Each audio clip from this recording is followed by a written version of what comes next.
Okay, so the next section we're going to look at, Chapter 7, covers content and media.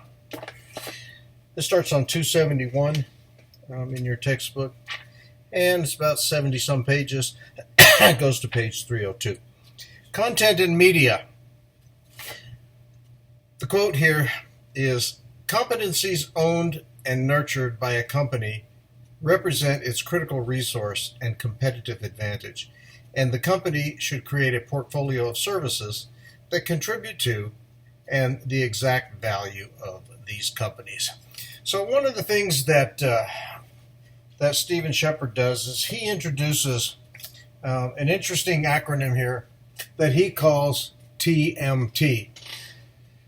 And from the book, as the third leg of our telecom, media, and technology stool. So he's saying that now what we're looking at in terms of telecommunication is, if you think of it as a stool with three legs, it has a leg for telecom, it has a leg for media, and it has a leg for technology. And what he's trying to say here is, with all of that, with the content, this is really what we're looking at. Think back again where this all started. This all started from Morse code and telephony, and you had the telephone industry, and then all by itself. And then over here, you had what, for lack of a better term, the entertainment industry, which included radio and television broadcast, and the movie industry. And then you had the computer industry. So telecom, media, and technology now are no longer separate entities. These have all come together in that triumvirate, in that stool, as he calls it. So in that, sometimes referred to as media, is the most visible element of the services triumvirate, because ultimately it's the thing that people actually want to pay money for. So we're not just providing voice like we were in the past. 20 plus years ago, when you bought a cell phone, you got a cell phone. You got a telephony device. It was just voice. And over the course of over 25 years, that has grown and grown and grown, so that now your device, your cell phone, if you will, is more than just a voice device. It provides all three bits of that information. You can watch a movie on it. You can make a phone call on it. You can do your computing on it. I mean, it's all encompassing now.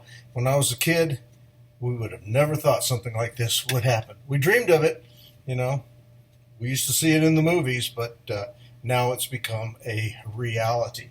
Kids today know nothing different. That's what they've grown up with.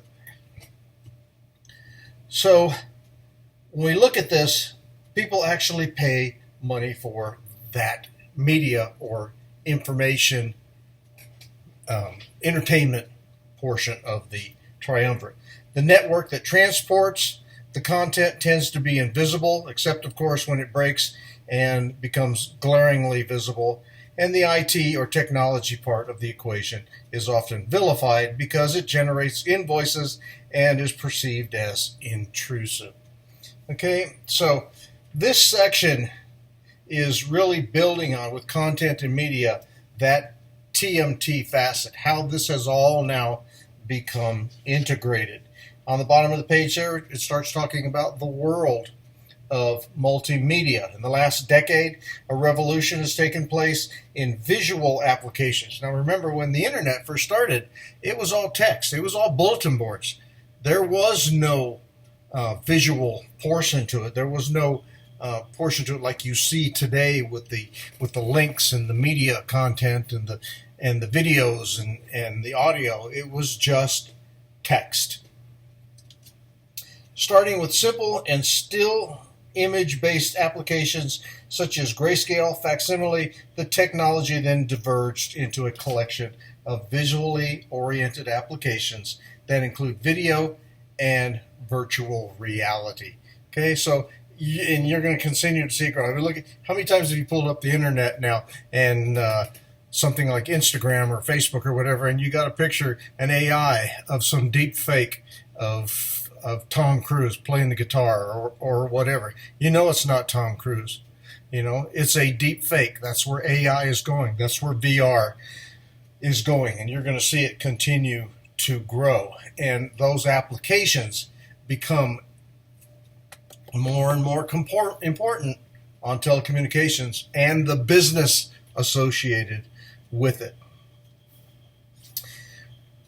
So your text talks about setting the stage and something called a codec, which are the advances in the audio and visual portions becoming available.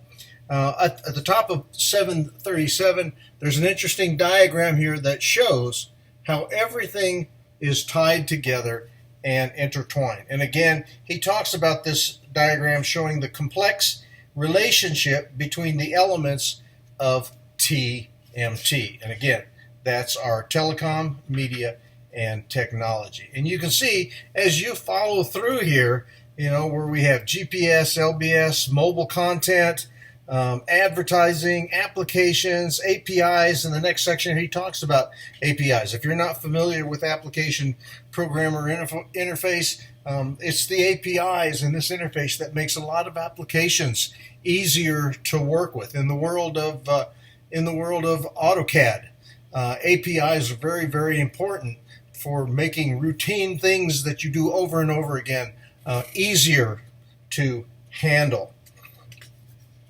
Talks about extensible markup language, XML, facilitates large swaths of internet communications. Okay. Anyway, it goes through here and it talks about lots of different applications here. He makes a comment here. Now it's dated 2013. Don't be mistaken. This is big business. Apple and Google app stores now host close to 800,000 each. And you know that number has grown to over 1 million now. And the revenue from app sales in 13 topped 25 billion. So it's probably over 50 billion now. I mean, how many times have you downloaded an app that you needed onto your phone or even onto your computer? And the idea behind this is they say it may only cost you 99 cents. And you might think, well, heck, that's a bargain.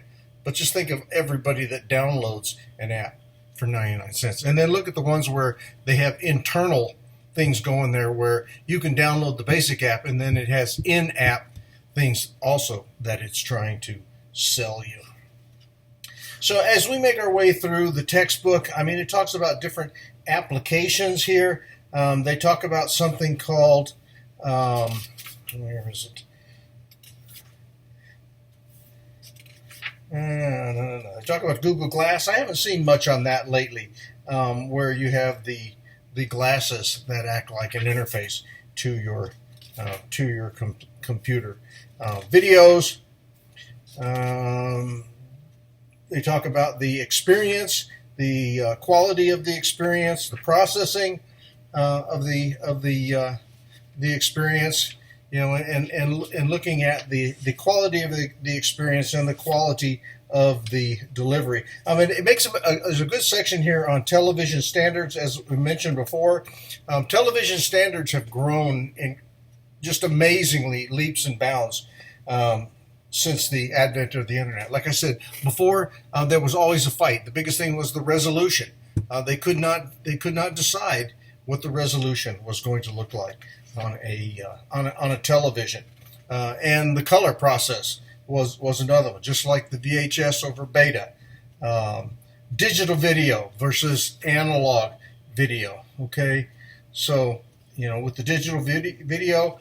There are ways, you know, to pack a lot of information into a small stream. Whereas with an analog, you're talking about huge files and, you know, limitations on what you can do. Look at what you can do now with the digital video, where you can actually do a screen or a frame grab where you stop it. You don't get the blur. I mean, you've got an actual image or photograph without all of the blurred and the distortion. The resolution is just amazing. So in this chapter, content and media.